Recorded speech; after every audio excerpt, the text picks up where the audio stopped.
Hello. This is the thought for the day for the 18th of September. And today we are going to look at Psalm 19. And it goes like this. The heavens declare the glory of God.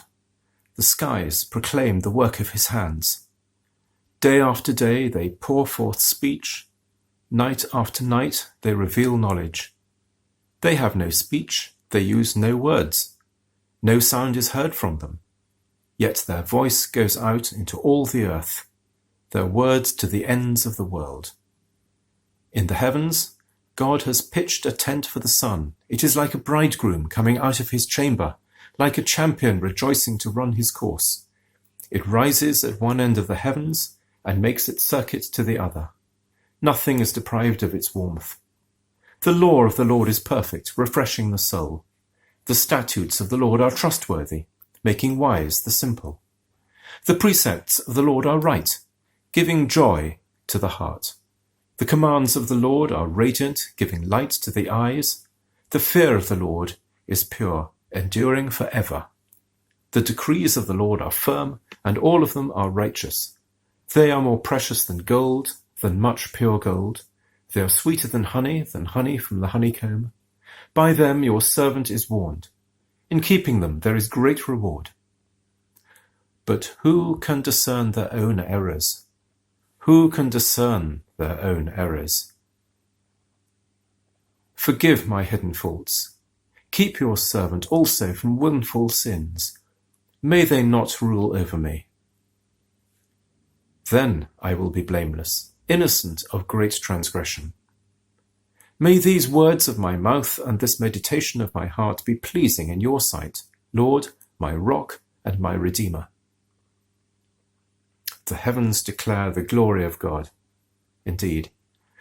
We have just returned from a few days away in the Lake District and in the Yorkshire Dales, and not for nothing is that part of England called God's own country. Yes, it does rain a lot, and several times we were thoroughly drenched. But one is humbled by the weather, which persists whatever we think of it. The rain falls on the hills as it has for thousands of years. The rivers flow. The sheep and the cattle nibble the grass untroubled. And when the clouds part, the sun shines through, bathing the landscape in ever-changing light, and we see the glory of God's creation for miles and miles around. As the psalmist says, creation doesn't speak in words, there's no need. The sight alone of the sun and the stars speaks its own language. This psalm is a hymn of praise, simple admiration for God's wonderful work. It cries out to be sung. Sadly, we don't know how it would have sounded in the Jewish temple in King David's day, but nearer our own time, it has of course been set to music many times, notably by Bach, of course, Beethoven in his majestic Hymn to the Creator, which I hope we shall sing one day in church when we're allowed to sing again. It's set by Haydn in his great work, The Creation, where he sets it to a rollicking chorus in C major. And finally, in a hymn I remember singing at school, The Spacious Firmament on High. And how does the psalm go on? Rejoicing in God's great work, the psalmist revels in God's laws, his guidance for our lives. He gives us a torrent of adjectives. God's laws are perfect, trustworthy, joyful, radiant, pure, firm, righteous, more precious than gold, sweeter than honey. They make wise the simple, give joy to the heart, give light to the eyes.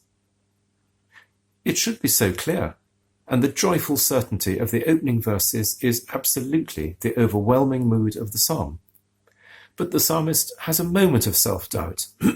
He asks, who can discern their own errors?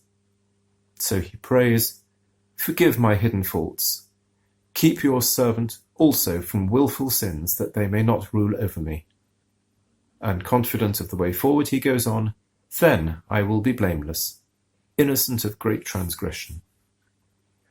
Finally, the psalmist finishes his prayer with the words that preachers often use before the start of sermons.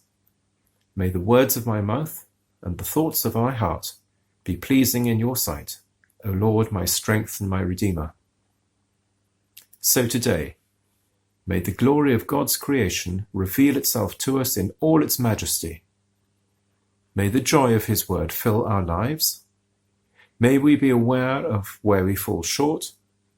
May our thoughts and words be pleasing to God, and may we trust in him, our rock and our Redeemer. Have a great day.